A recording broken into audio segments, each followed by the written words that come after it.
everyone, and welcome to another episode of the Today's the Day Changemakers Podcast. I am your host, Jodi Grinwald. This week, I welcome back Fred Wasiak as my co-host. He is the president and CEO of the Food Bank of South Jersey. Together, we interview Megan LoBue, grant writing specialist for the Food Bank of South Jersey. We talk about how right now where you are is truly just a stepping stone to where you are heading. Megan was a guest on my podcast in season 1. She was in episode 15. During that incredible episode, we talked about vulnerability and imposter syndrome. In this episode, Fred and I welcome Megan back and talk about her new role at the Food Bank of South Jersey. We cover so much, but one thing you will take away from this episode is that worlds sometimes collide multiple times and always for a reason. So stay open to listening and watching for the signs and pay attention to the direction you may be called to go in. The three of us would not have met if we didn't do just that. Please subscribe to the Today's the Day Changemakers YouTube channel. Follow us on Facebook and Instagram at Today is the Day Live It. And if you could, it would mean a lot to me and all of the Changemakers if you could leave a review. Thank you so much and have a fabulous week. Hello, everyone, and welcome to another episode of the Today's the Day Changemakers Podcast. I am Jodi Grinwald, and as I say in every episode, I interview the changemakers, the inspirers, and those who are disrupting the status quo in the best way possible. And today I have two incredible guests, but the best part about these two incredible guests are that they are coming back. One of them this is his 5th time. The other, this is her 2nd. And so I'm so super excited to welcome guests back, hear about their incredible journey to date, and have a great conversation. So first up, I'm going to welcome Megan LoBue. Hi, Megan. Hello, Jodi. Hi, Fred. Thank you both for taking the time. I've been looking forward to this conversation. So am I. And the energy on the Zoom screen is, I hope it's beaming as you're streaming this or you're watching this on the YouTube channel. I'm going to read Megan's bio first. Megan is a grant writer and development professional with a decade of success crafting strategies and stories that amplify funding, influence, and impact for nonprofits. She currently is a grant writing specialist for the Food Bank of South Jersey and has helped raise millions for mission-driven organizations, including Our Pride New Jersey and the National Comprehensive Cancer Network Foundation. She serves on the Board of Women in Development New Jersey, a networking association dedicated to the advancement of women in their fundraising and nonprofit careers. She studied English literature and women's studies at the University of Scranton. Her love of language led her to Saxony-Anhalt. Is that right? Did I say that right? Mm-hmm. Awesome. Germany, where she served as a cultural ambassador and English language teaching assistant through the U.S. Fulbright program. Welcome again, Megan. I'm so glad you're here. Oh, I love talking with you, Jodi. I've been looking forward to this. Thank you. Me too. It's been a bit. We've been a little busy in between the last time we chatted. So this is going to be great. And then I get to welcome Fred Wasiak. Hi, Fred. Good afternoon, Jodi. It's good to be here with you again, and of course with Megan. Yes, and a fellow colleague. Yes, and it's going to be a very interesting story that we're going to share in a minute because I'm excited about that. And also, Fred, what are we getting after this episode that I have to purchase for you? Like the SNL jacket. This is like the 5th time I'm on here. So, yeah, 42 long. We're good to go. Awesome. And for those of us who have watched SNL, Saturday Night Live, 5 times, you get the jacket. So I better start shopping. So this is, I'm looking forward to it. You'll get the first Today's the Day Changemaker jacket. I don't even have one. So this is great. This is awesome. Wow.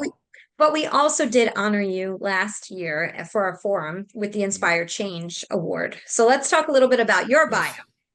Our people-centered, purpose-driven nonprofit leader, Fred has made a lifelong commitment to human services and community development. His background includes more than 35 years of executive management experiences in all aspects of nonprofit operations, from program development and education to youth camping and coaching. This includes 27 years at the YMCA, where he rose from program director to CEO, Goodwill Industries of New Jersey and Philadelphia, where he acted as the director of community resource development, and the Food Bank of South Jersey, where he currently serves as the president and CEO. Additionally, as the founder and owner of Humanix Consulting LLC, Fred has been providing a variety of consulting, training, keynote speaking engagements, and development services for board, staff, and nonprofit organizations since 2013.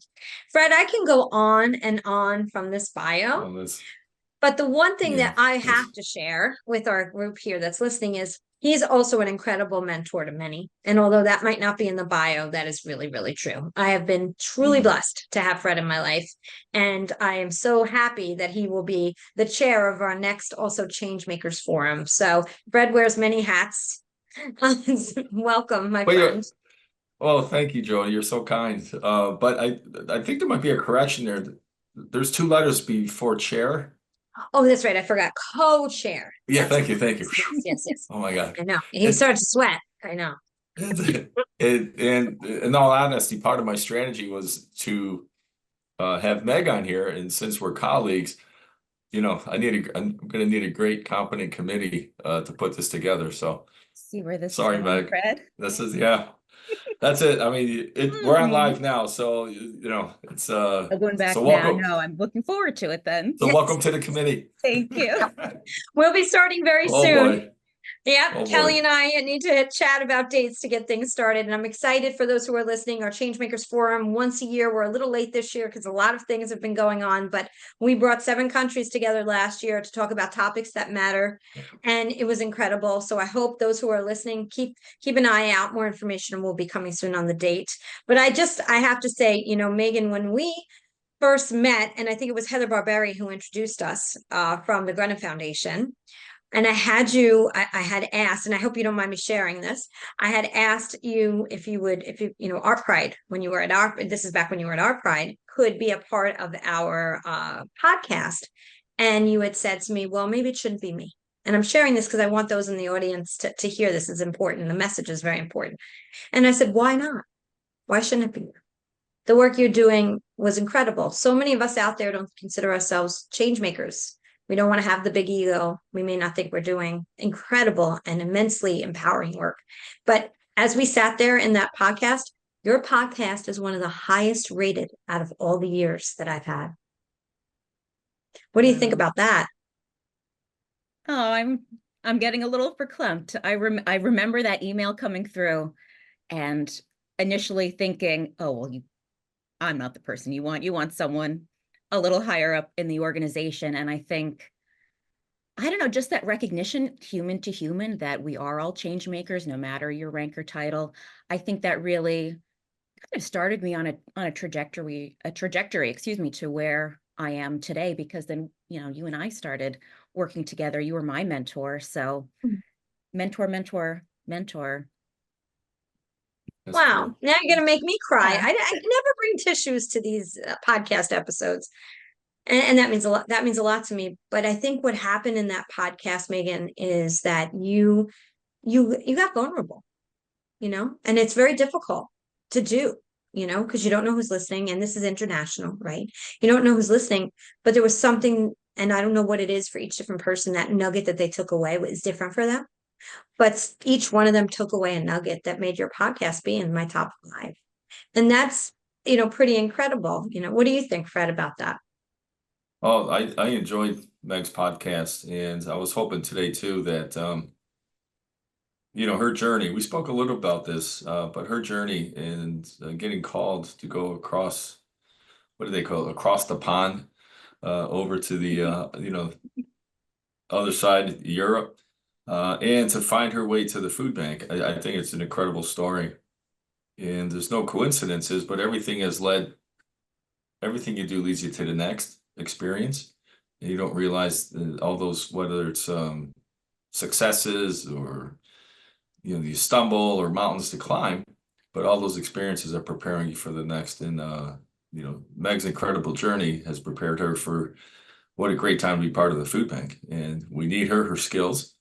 Her leadership personality certainly fit right in leading the way. So we're blessed at the food bank. So her podcast, vulnerability in that journey, that's brave. I mean, not everyone can just get up and go and do what you did. So anyway, that's pretty cool. Absolutely. Do you want to share a little bit, I don't know if there was anything you wanted to expand on, because you shared a lot about the vulnerability and the things that you had been through and kind of hiding behind, different things. I mean, you were an actor, right? And that was kind of, you shared that. And it was like, you hide behind that character, And then you come in the workforce and you're in nonprofit and there's no character anymore. Your name is front and center all over the place. Talk to us a little bit about that journey and that trajectory and going from Art Pride to the food bank. And I love the fact that I have two change makers working together. I don't have this is the first of its coupling that has happened. It's amazing. Yeah, and you know what? Let me before Meg, excuse me, but we had this conversation because when I heard that Meg was applying for the job, I was like, "Oh, wait, is that the Megan, the legend? She's a change maker. She's been on a change maker." And so, everything all worked out the way it's supposed to be. So I think Meg, we did have a brief conversation about how cool it would be. And so we kind of strategized, like, you know what, that'd be cool. We're both the two change makers through your work, Jodi. We happen to be at the same place. We thought it'd be cool to get on here. So we kind of humbly invited ourselves to have this podcast. But excuse me, Meg. Any day. Come back as often as you want. Go ahead, Meg. Sorry. Oh, absolutely. No, there's so much I want to say about the food bank and just, all the different steps you take. You don't know where it's leading you. So going from, and I've had some time since Germany. It's been a few years. I've been reflecting on that, just kind of picking up moving and then moving back and not really knowing what I wanted to do, right? I acted for a little bit. I thought maybe academia. Everyone says they fell into nonprofits, or I was always just looking for a mission-driven organization, someplace I could feel good about working. And I loved working at Art Pride and being part of the arts, but I was there during the pandemic, right? And so everyone was doing changed.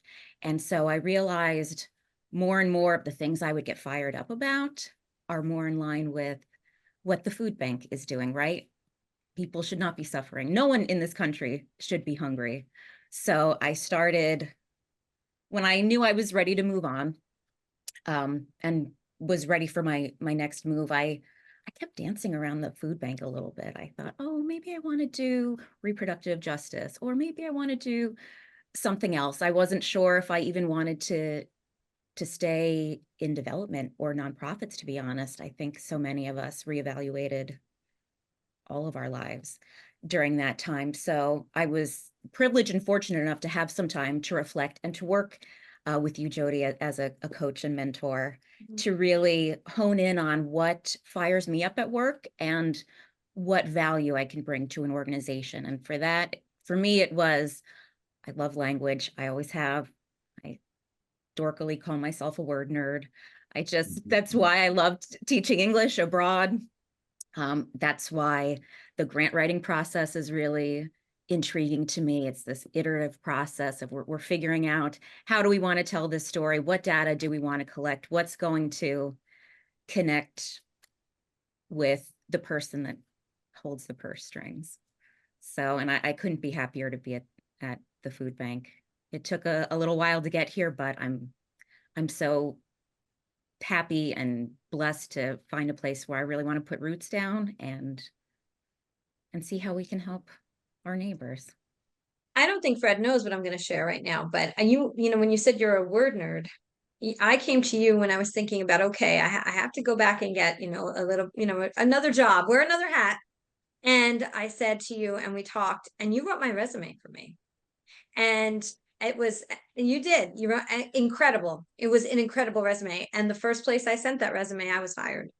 So it's pretty, word nerd all you want, because you're right brilliantly. And it makes total sense that you're on the grant side. I mean, but you've got the personality side to boot. So you've got, front of the computer and behind the computer. It doesn't matter. Whatever you do, you're going to succeed at. But you talked about the dancing around, and I know it wasn't easy to leave another organization where you felt like, you did plant some seeds there. I want to just, if you don't mind, I want to talk a little bit about that feeling when some people feel kind of stuck. They're not ready to take the leap, but they're not happy. And what it takes to get to the point where you'll actually make a move. Can you share a little bit about that? And then Fred, I'm going to ask you the same question, because I'd love to hear your input on that as well. I'm a very slow decision maker and someone that tends to ruminate and overthink things. So it was, I mean, Jodi, I think we were talking like years of going back and forth and really doing some like personal excavation, if you will, trying to uncover what do I like to do? That sounds so trite, but I'm going to stop editing in the moment and just Exactly. See, you're doing so good. And remember, the one thing I want to bring back here too is that vulnerability when it gets uncomfortable is when we start to question what we're saying and what we're doing. And I think it's important that people know that happens so often. It happens to me, that imposter syndrome piece, right? But just know that when you open up as you did, it was just beautiful, and people connected with you in that last podcast. Oh, thank you. And I think that's one of my favorite, we kind of talked about networking. One of my favorite moments is when you get that moment of recognition with someone else, like, hey, we're both intimidated by the same things, or we both, are crazy dog fanatics or sports fans or whatever it is. So. But you were saying that you did some I like that, personal excavation. That's a great term. And so you said you were doing that as you were trying to move yourself closer to saying, hey, I know that I want something more. I'm not sure what it is. But that leap of faith, whether it's about our pride and moving positions, or it's in general in life, what do you personally think it takes to get somebody out of their own way? In my lifelong journey, I think it also takes a strong support system too, and knowing kind of the people you can go to and not just bounce ideas off of, but I'm very lucky I have a partner who was very supportive of me. Sometimes just having that psychological safety of, I had a couple people, it took a lot of other people saying, hey, Megan, like, you don't seem like yourself. You seem off. Like, people could tell I was stuck in a rut. And it took a couple of people saying, hey, you can take this leap and find, your next big thing. I ended up freelancing for a while, but having people that support you and people that kind of pump you up the way you guys are pumping me up today. Like, yes, you can do it. Yeah. There's so much more when you just let yourself try it. It took me a long time to get there. Also therapy, coaching, long walks, being in nature. Yeah. It's a lot of things. Yeah. But I'm connecting with mentors. That's a great answer. Fred? What? What? Yeah, wearing your coaching hat as a co-coach here. I'm still wrapping my head around the wonderful answer. Can you repeat the question, please? You got it, of course. So, what does it take for people to take that leap? That when you're feeling that insecurity within yourself and that negative self-talk is happening, that it holds you back. You have the imposter syndrome. Yes, Megan, I agree with Megan's answers are beautiful. Find your support system. But what else? Yeah. What else do you think you need in order to do that? For those who may be listening, feeling like I'm not happy where I am and I'm stuck, whether it's a career or it's relationships or whatever have you. I think part of it is having the courage to wrap your arms around that unhappiness, the saboteur. Once you can name it and identify it with it, then I believe that will move you then forward. If people, hide from it, stay behind it, put it off to the side and ignore it. But until you identify what that saboteur is, what that unhappiness is, then you can move forward. And I believe too, then part of that moving forward, I love what Meg said, was a support system. To have people call out behind the facade. If she was in her acting mode, trying to hide something, and her true friends said, hey, wait a minute, something's up, and called her out on it. And that's a great support system right there, because that just broke down a barrier. And so a support system is very helpful, because people that believe in you, they will support you. And when you have that support, then I encourage to take risks. If you have that dream, then take that risk, because not taking a risk is failure in itself. And if you take a risk and it doesn't work out, that's just an experience of something that you had the courage to try to do. to move toward your dreams. So it's a great support system. And when someone calls it out and supports you, you do get, as Meg said, you get energy, you get motivation. You know what? I'm going to go take this risk. I'm going to try this. And before you know it, that, the calling, you try these different things. And, if Meg danced around the food bank, well, you can't fight the plan, right? So all these things are prepared her, that trajectory, got her where she's supposed to be in this time. The cool thing is, though, Meg, and I think with you too, Jodi, where we are right now in our journey, the exciting thing is, and I don't think we should contemplate it too much because you want to be in the present to enjoy what you're doing. But what are we doing right now that's preparing us for something greater that we have no idea what's yet out there? Now, if it's a dream of something different, right? A dream is just a dream unless you act upon it.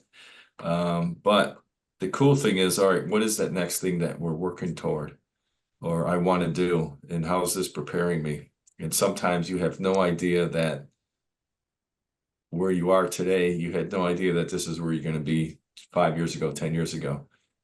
So it's to be in that present moment, enjoy these times, taking those risks and having that support system and thanking those people for supporting you is a big deal too. So anyway, I'm babbling on here.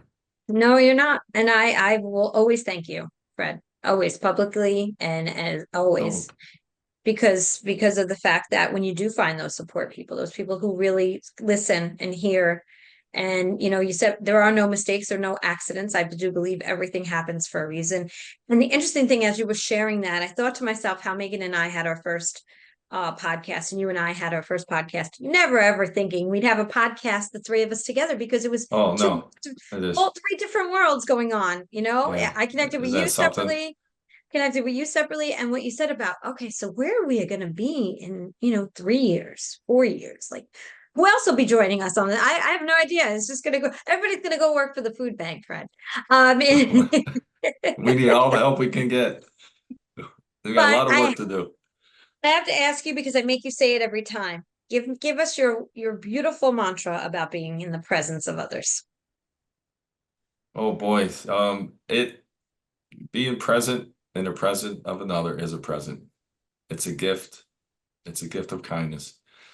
And when you're truly present, then you're in tune with the whole person's spirit, mind, body, and heart. And then that's where the real communication comes in. So it's just being present. Being present for a lot of people is difficult. They struggle with that because we're thinking about the regret from yesterday and the worry of what's to come. And so I know for myself, I'm working very hard on that. And anybody who's listening who struggles with that, meditation is a great way. And there's lots of other ways as well. But it's hard to live in the moment because we have fear and regret. So we have to try to keep those at bay. And where your feet are, I always say, is where your mind should be, right? That's kind of the saying. So yeah. So let's talk about the food bank and because I'll tell you, Megan, you're glowing. You've been glowing since you started there. Listen, I know working for, I know several people over there because of Fred, and they're an incredible group. They're doing life-changing work in the community. So talk to us about, going from freelancing to the food bank and what you're working on. Give us some background. There's so much happening at the food bank, and I know I'm still learning. I'm almost about to celebrate my 5-month anniversary, and I'm that is awesome. Right, it's gone fast, and everyone tells me food banking time is different, and it is different. That is so true. It really is.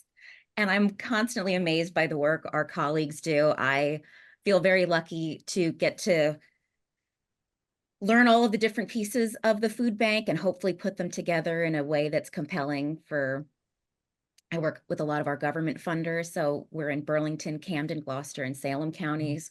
So just trying to make the case to the people that help fund the work that, how many we're serving 170,000 plus people every month. I think a lot of people think the need, I don't want to say dissipated, but the need is greater than ever. And I thought, because we don't see the long lines like we did during COVID, I think people are still really struggling with the rising price of food. The new numbers that came out from Feeding America, we are a Feeding America partner organization. The numbers are really sobering too. One in 7 adults is food insecure. So it was certainly very eye-opening for me too. I kind of knew part of the circling around the food bank. I started seeing the trucks everywhere. All of the food bank of South All of a sudden, yeah. trucks right in my town, in places I know and love. And so just seeing how much the food bank touches and reaches, how many people it reaches has really been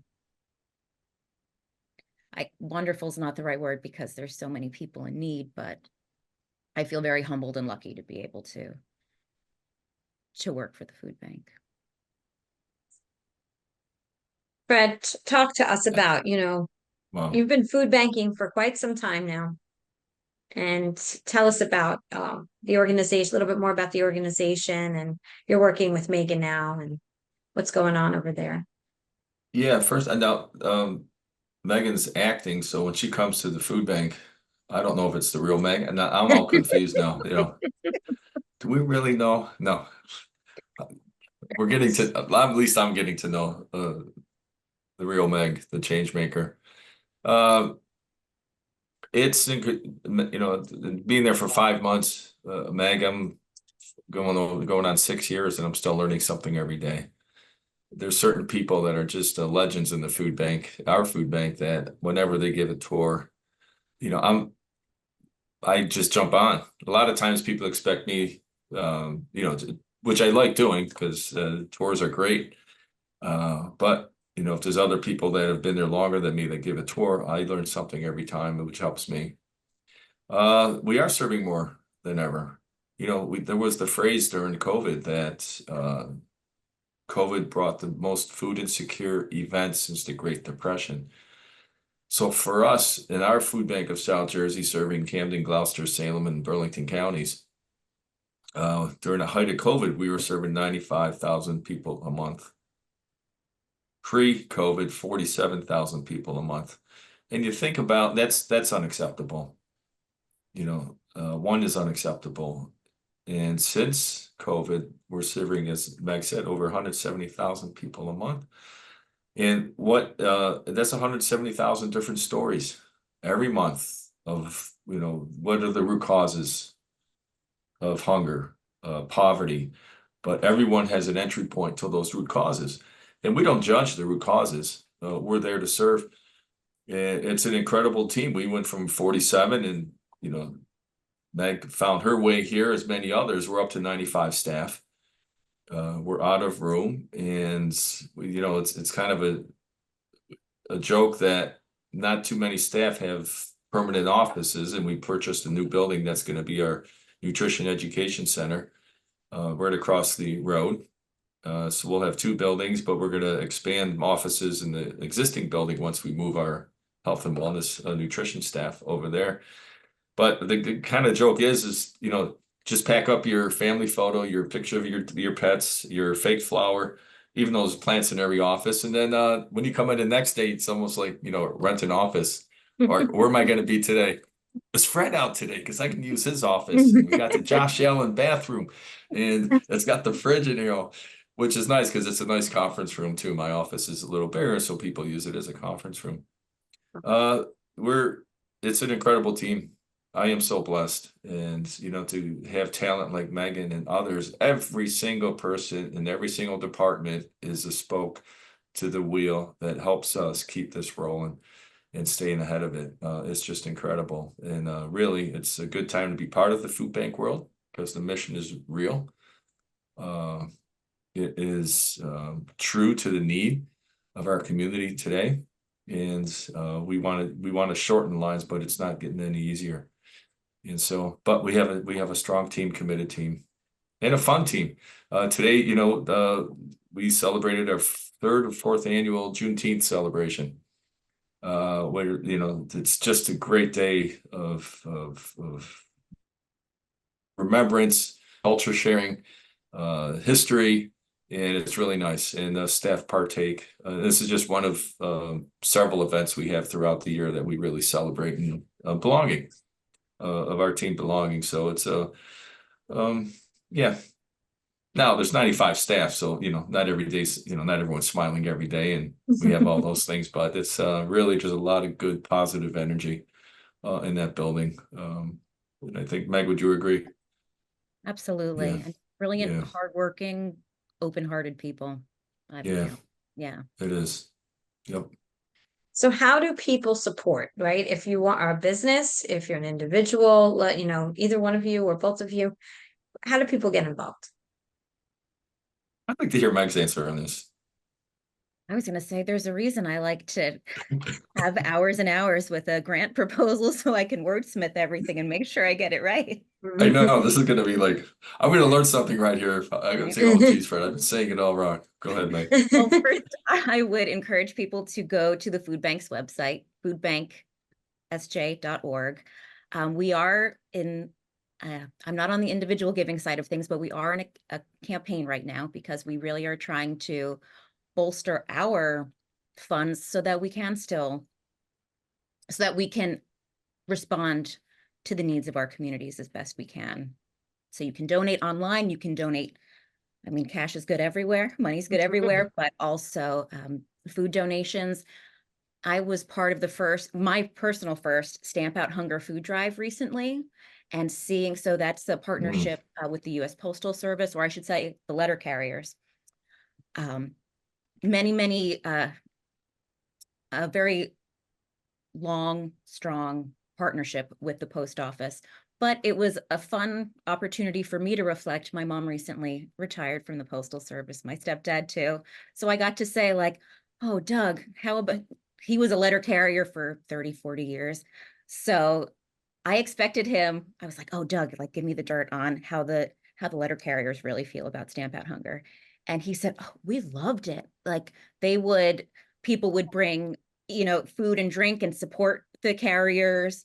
Carriers would pick up other routes if, say the regular driver couldn't make it. So he just like lit up talking about this one event that they would have every year. So it was just another one of those ways that the food bank ends up connecting with a lot of different things. So if you forgot to put out your bag of food for the postman, you can also donate it to the Food Bank of South Jersey. Awesome. And Wow. grant fund, Can I? that was good, right? No, I got to jump on this. Can I jump Yeah, in go. this? This is great. I love learning something every day. All right, small world. Yes, and this year was a record year for the work that our team with Kristen taking lead for our one of our colleagues working with the letter carriers.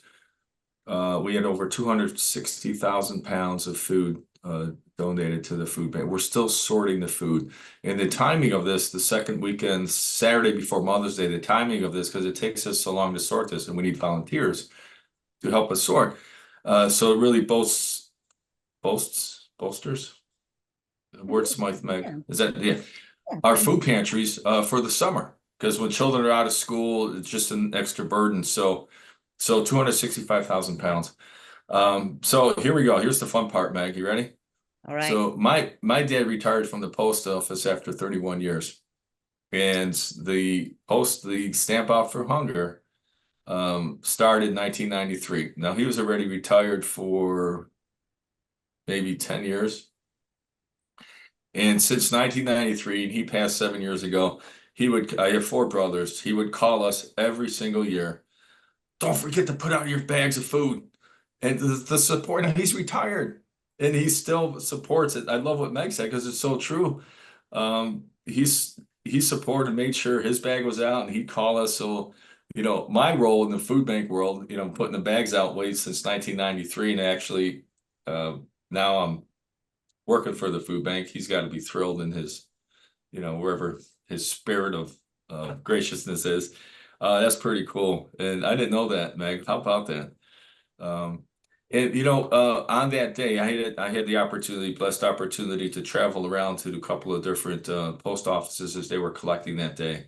And what Meg said about your mom and your stepdad, And my Yeah, grandfather too. and your grandfather, it's so true. The postal, they were so, and when they saw, right, you can't help but feel good when people give.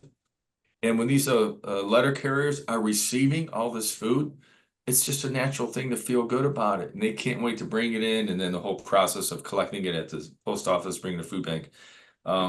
Yeah, it's a good thing. How about that? What a small world.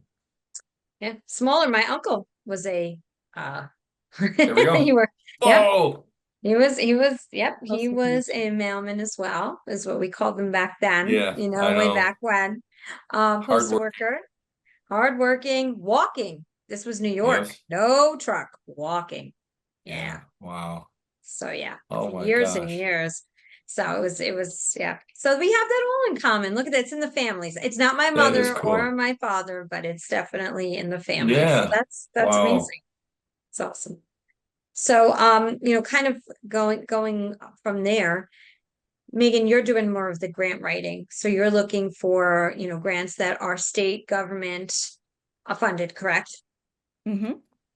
So, you weren't there during obviously the pandemic. And I think that's what most people, felt very connected to, was to make sure that our food banks were funded, and that, anybody who was providing food or shelter was very, very important during the pandemic time. How are you? And you're only 5 months in, and Fred can share on this too. How is it looking now with the grant fundings for, state and federal, for food banks now? Great question, Jodi. And I do have a limited knowledge base, but I will say I've been noticing, what do I want to say here? I'm noticing more funders recognizing that we need to talk about the upstream causes of food insecurity, right? So inadequate wages, lack of so many of the cracks in our systems that were exposed during the pandemic. See, I mean, many people are a paycheck or two away from needing to stop by the food bank to supplement their food. And so I think I'm seeing now more funders recognizing of course, we need to provide food for people in need, but we really need to be addressing why this is a problem in the first place. And it intersects with so many things, right? With where you're living, with what ethnicity or race you are, right? Because a lot of the things that hurt people disproportionately hurt people of color, or people living with a disability, or on a fixed income, or even, in a very rural or very urban area. I think I was surprised to learn how many people in like rural South Jersey, where food is grown, are considered food insecure because you're so far away from, say, a grocery store that can stock fresh fruits and vegetables. That's so true. Anything And else, Fred, you want to add to that? Yeah, that's affordable healthcare, affordable housing. Look at the rent, the market, and last year, with, as Meg said, with food costs or cost of living, things have gone up. Gas prices, the average family was paying an extra $367 a month. And when you're trying to make ends meet, 2 or 3 jobs in a family, you add $367 a month to that. Something has to give. And that's another reason. So federal programs have gone away. Our state has been very gracious to supporting the food banks in New Jersey. Our state of New Jersey has pushed up the SNAP benefits. Cliff went away a year and 2 months ago, and that's why we see a rise. For every one Feeding America meal, a SNAP benefit, Supplemental Nutrition Assistance Program, provides 9 meals. Yeah, there's many root causes, and it's all interrelated, and that's why we're busier than we should be. Yeah, it's interesting. I went to the food store the other day, and I just wanted cherries. I want to give a real live example here. Just wanted cherries. And the week before, they were like, I don't know, $2.99 a pound, right? Makes perfect sense. The next day, flip the week, and all of a sudden, 2 pounds are costing me $12. Yeah. And for 2 pounds of cherries. And I want to bring it down to brass tacks, because we need to have the food that we want to put in our bodies is healthy foods. But unfortunately, as you know, both know greater than I do, it forces people who are on assistance or need the food bank. Thank goodness the food bank offers these healthy choices. But for those who get, other types of resources, a lot of times they have to choose between something that has a tremendous amount of preservatives to then the whole fruits and vegetables because of the pricing. And it was so frustrating to me that and you know what I mean? And I am not, not the person that has to, worry about as much as some other people do. And it is awful that for some families, for their kids, they have to choose these preservative based foods because the lettuce, tomatoes, and cucumbers of the world are too much money. And there's something that needs to be done. Yeah, and that is a crazy thing, because when you have a fresh tomato, you don't do anything to it. But if you can take that tomato and put it into something else and add all these other things, why is that less expensive than this? And Salem County is one of our service areas.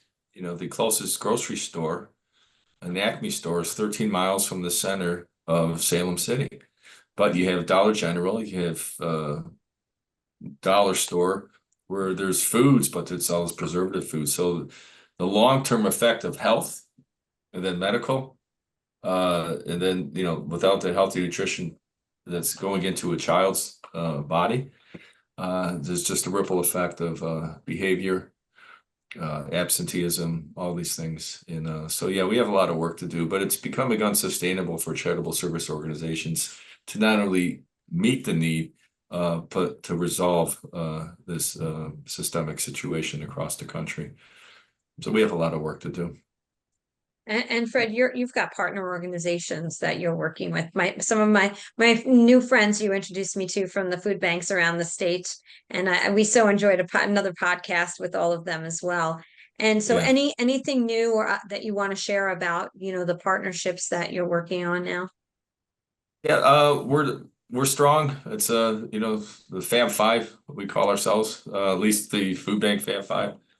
And we're doing a lot of great work with Blue Cross, Horizon Blue Cross Blue Shield Foundation.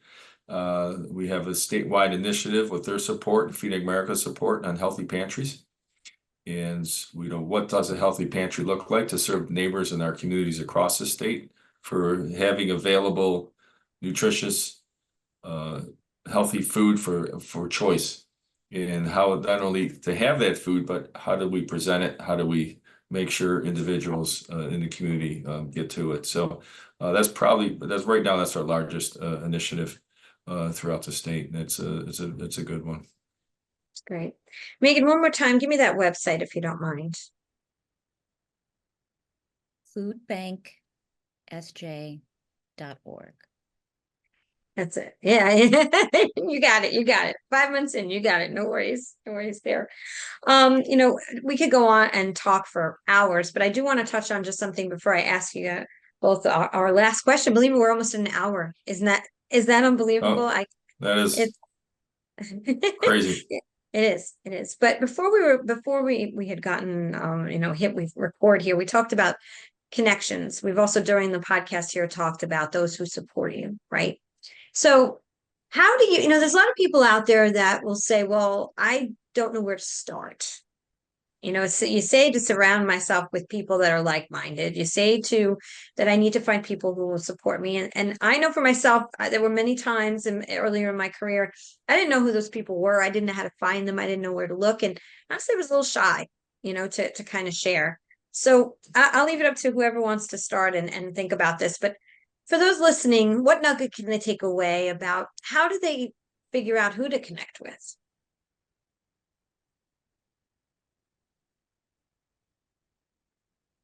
Go a little deeper Yeah. on your Okay. question. Sure. So how do you surround yourself with like-minded people when you don't even know where to begin?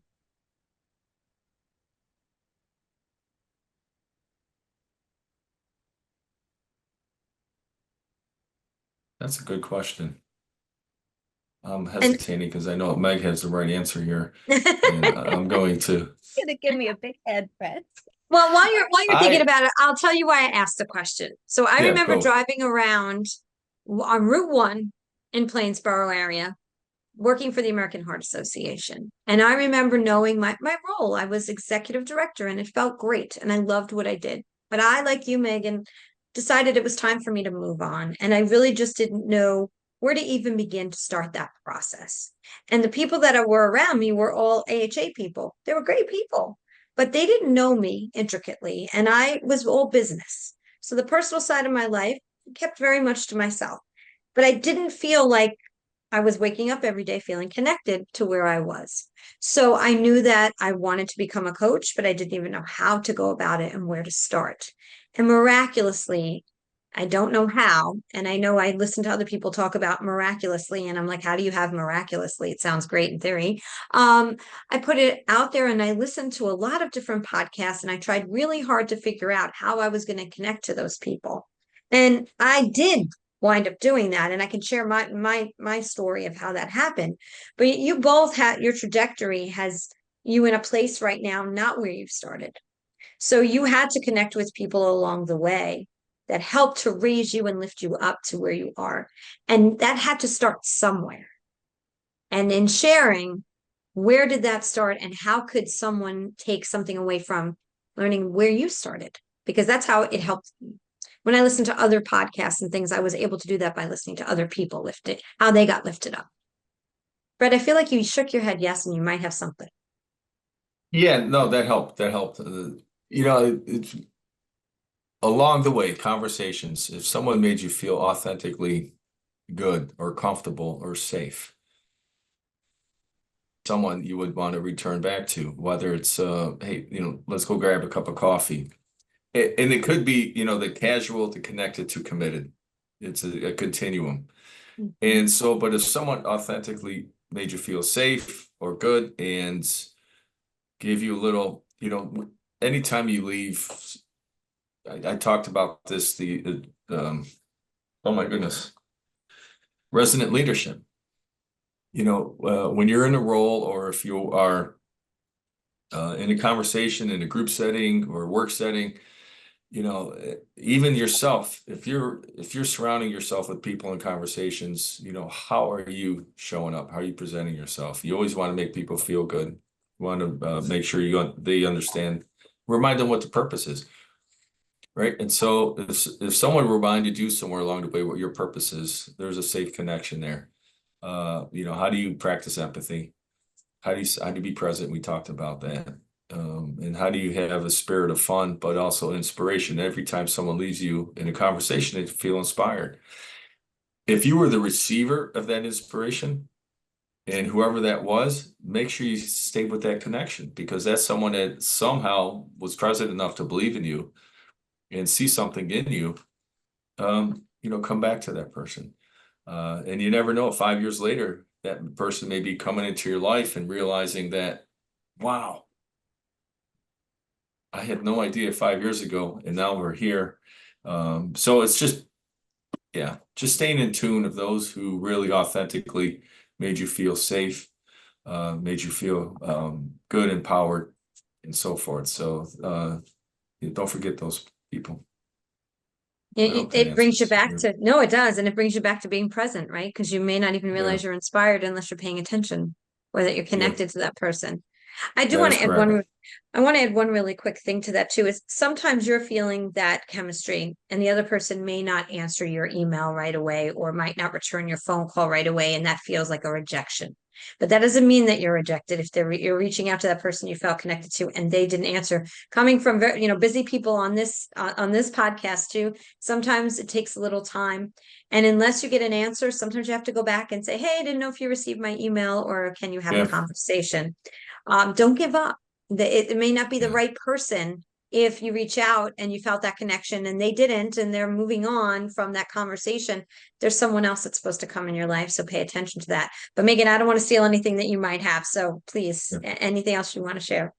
Oh, I was just going to say, I've been very shy. I was a very shy child and very shy a lot of my life. And Fred, you always seem surprised when I say that, but I can remember like pumping myself up in the car before going into a conference, in the ladies' room, just like sometimes it's, taking a moment to arrive, which I didn't realize I was doing until Fred put it much more eloquently, take a moment to arrive.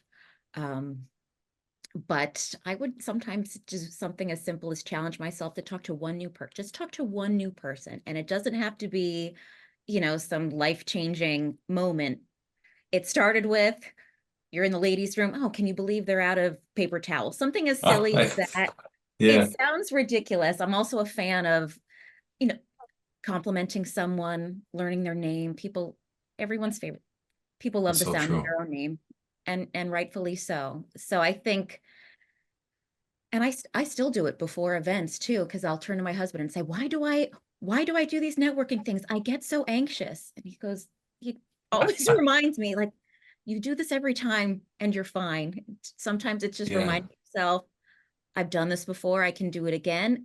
And to your point, Fred, being in spaces and around people that are the kind of people you want to be, right? Yeah. Surround yourself with the energy and the people that you'd like to match. That's true. That's great.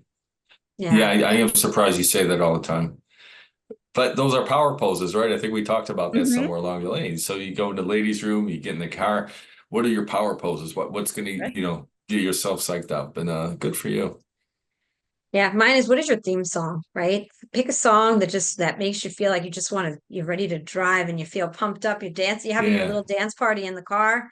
What is that's that? so Listen to true. that song before you go in, right? Because you're all pumped up and you can hear it in your head. And it's just a nice feeling, especially if you love music. It's a great way to connect, whatever it is you love to do, or That whoever you is like to true. talk to. Before you walk into a space that you have some feeling vulnerable, it's good to make sure that you honor that. So I appreciate that you both shared that. Before I get to the last question, like I said, I could talk to you guys for hours. Anything else you want to share? Leave it open to any topic, anything else that comes to mind.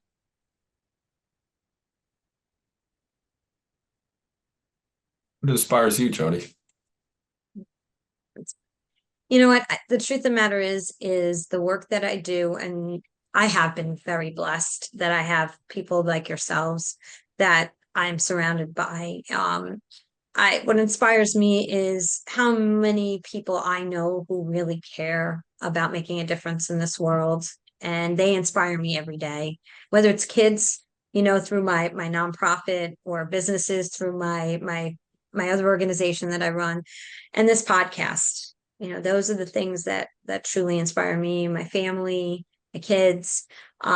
Seeing them achieve their baby steps of things on their own and the wonderful work that they're doing, totally inspires me to keep going. So I think I have a lot of inspirations, but I also have, just like everybody else, those days where I have to remind myself what they are, right? Like we all go Yeah. through those moments, and to realize it's a moment in time.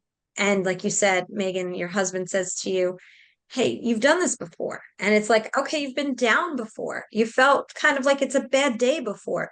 So that, you put your head on the pillow, and the goal is to wake up the next day with a little bit more inspiration. Like I'll go to the bay just to feel that connection to the water. And that's where I'm seeing a sunrise. So find what it is that lights you up.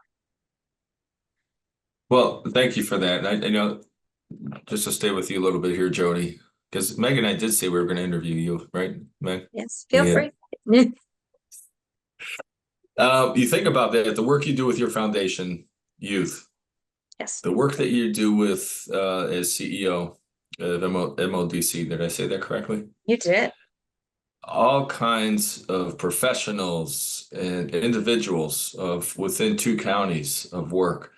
And then through today's day Changemakers program, how many international individuals, people you have met that are now part of you and your connection and what you've brought a lot of people together across the world? How many nations? So I think about your connections and what you've done in all these. Up, your connection is not connecting, Fred. We lost you there for a minute. These pockets and these communities worldwide. Fred, we lost you for a second. Can you ask that last part? Can you share it again? Can you hear me now? Now we can. Yes, you were saying about you were very much lifting me up, so I appreciate that about all the about all the You just, connections worldwide. oh, you wanted to hear the compliments again No, of I how just you wanted to hear connect? where you headed, where you landed. I wanted to know No, where I'm you just landed. saying it's what a blessing it is to be on this podcast with you again, because of the work that you do is from youth to professionals to those in need and worldwide international, bringing people together. So it's nice to be here. And I want my jacket. But You're anyway, getting that's your enough. jacket. No worries, I will get you your jacket. But I just do want to mention something.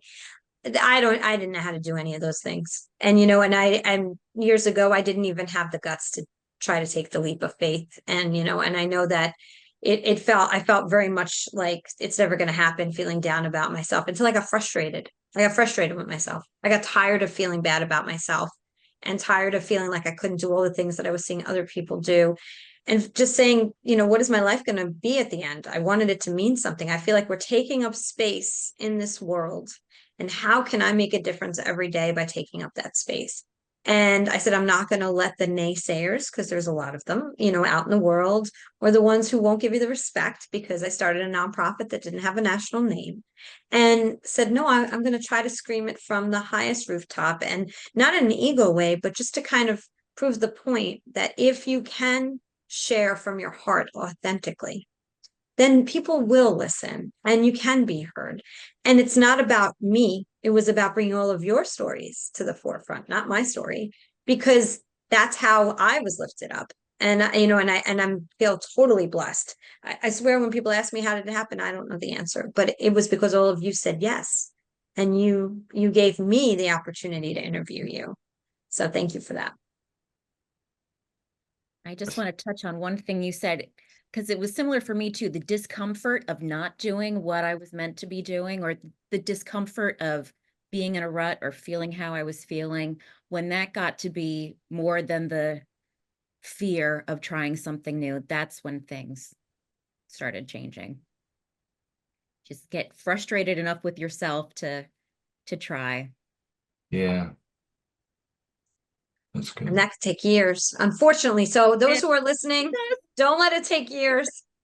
Don't give up.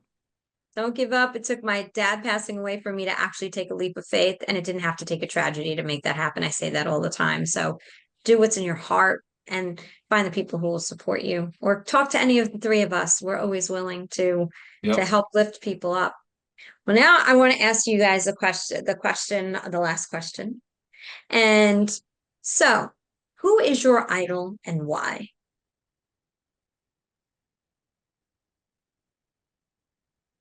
What is that person who you may have never met, or you maybe have met them, given to you?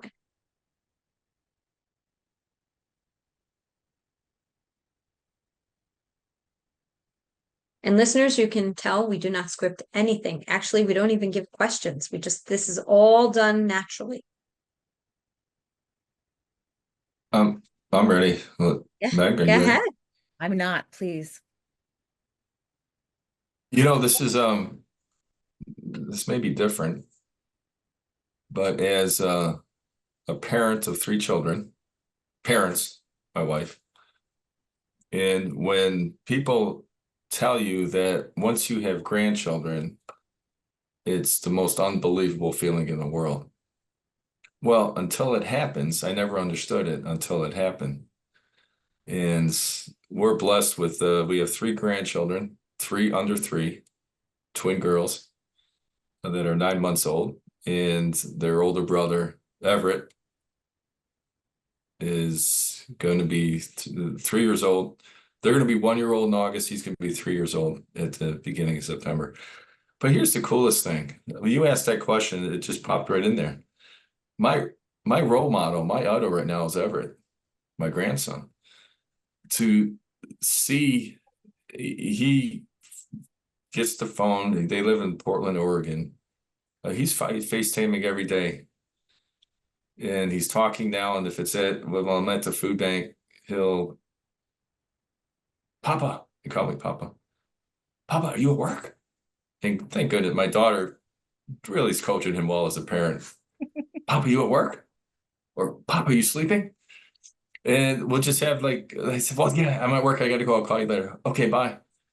To live with him in total freedom, exploration, curiosity, adventure.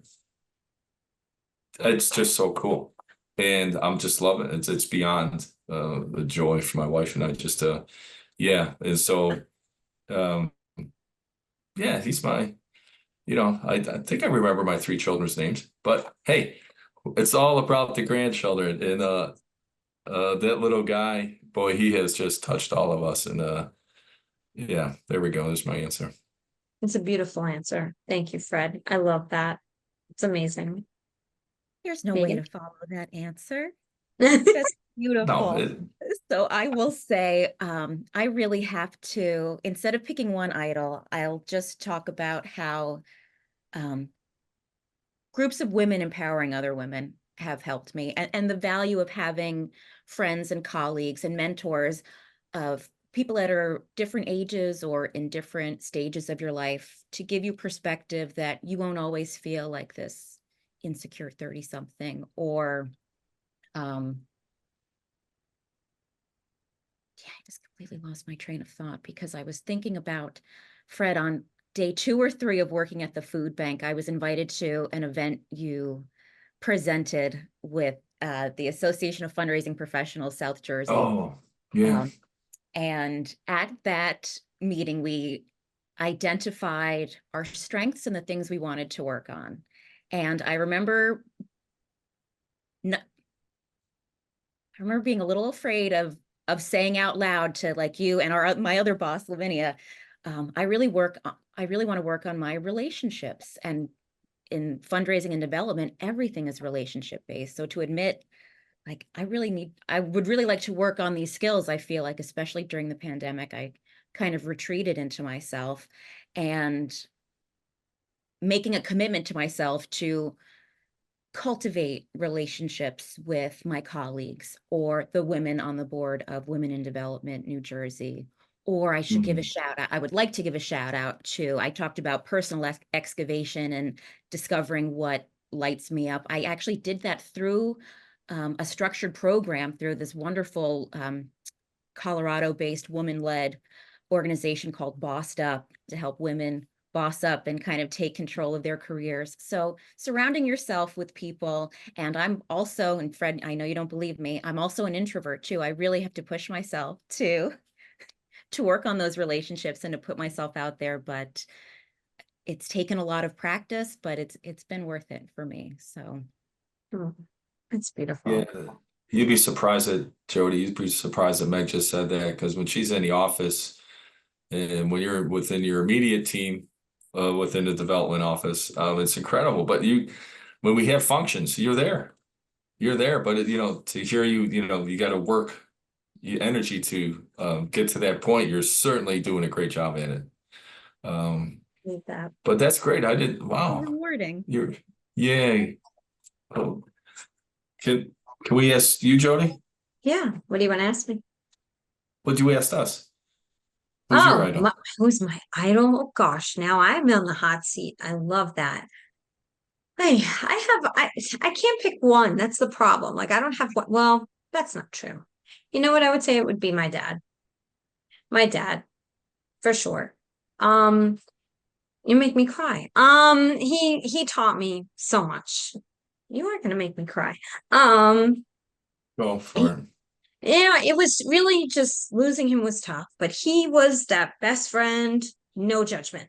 There's not a lot of people out there like that's a family member, like that's just kind of like zero judgment. He always said, I don't give my opinion, I give my observation, because opinions mean you have to take, when people feel bad, if you ask them their opinion and you don't take it, like which dress should I wear? And then you wear the other dress, or which job should I take? And then you take the other job. And he always said, I'm not going to do that. So I'll give you my observation, never my opinion. And he used to call me on the way to work to make sure I got there okay, even in my early 40s. And he was just somebody who didn't have a tremendous education, but worked his way up to have a really great career. He taught me everything about business, and he celebrated every single one of my wins and my kids' wins, and was always just extremely supportive in there. I could talk his ear off for 10 hours and he'd still listen.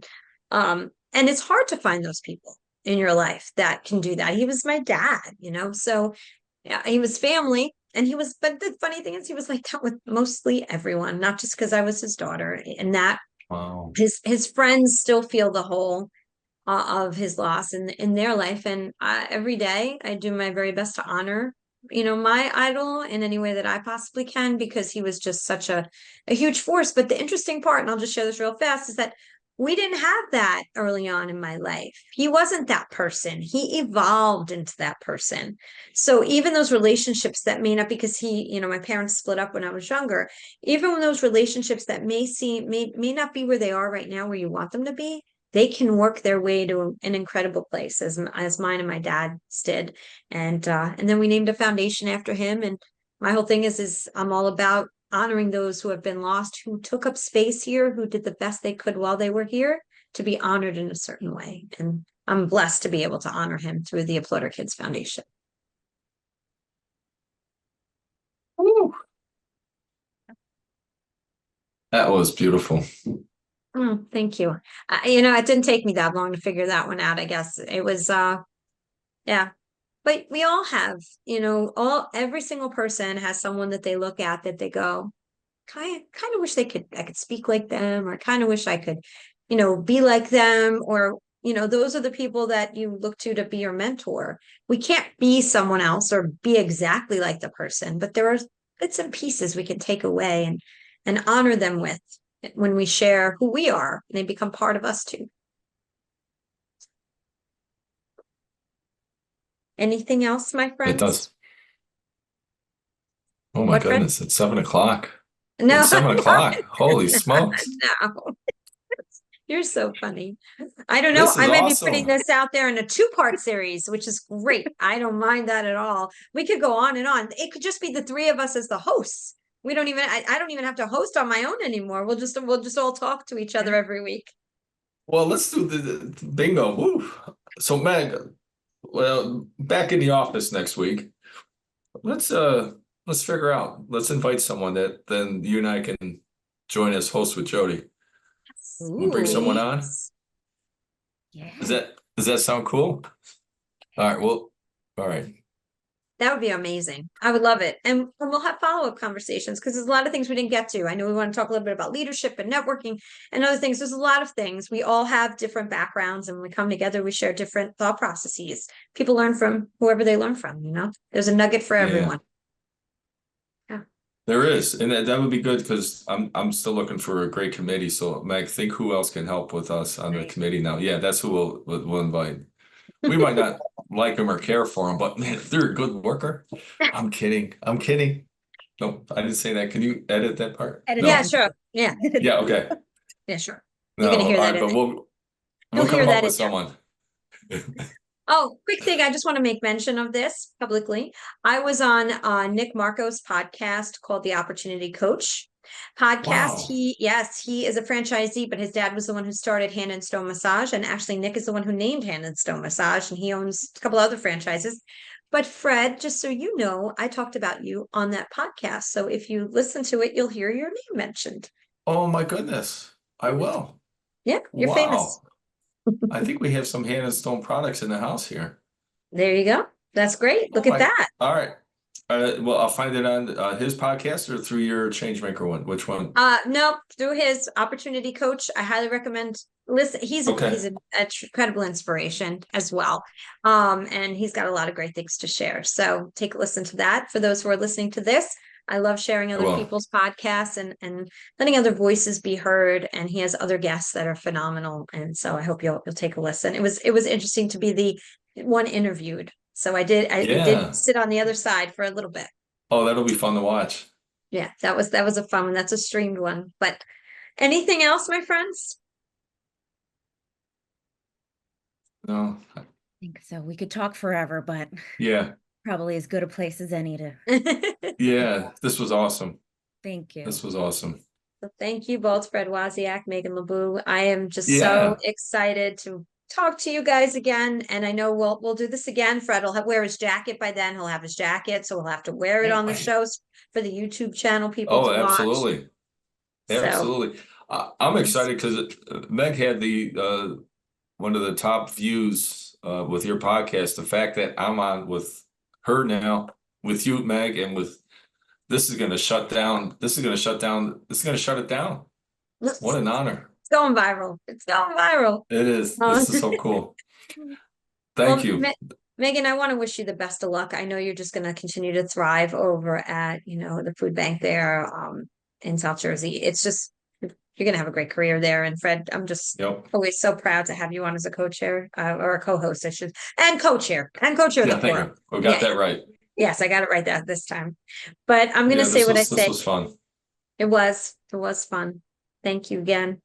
And I'm going to say what I say at the end of every podcast. Today's the day. You cannot go back to yesterday, and you do not yet own tomorrow. So what steps, small or large, are you going to take today to get yourself closer to your goals? Thanks again, Fred and Megan.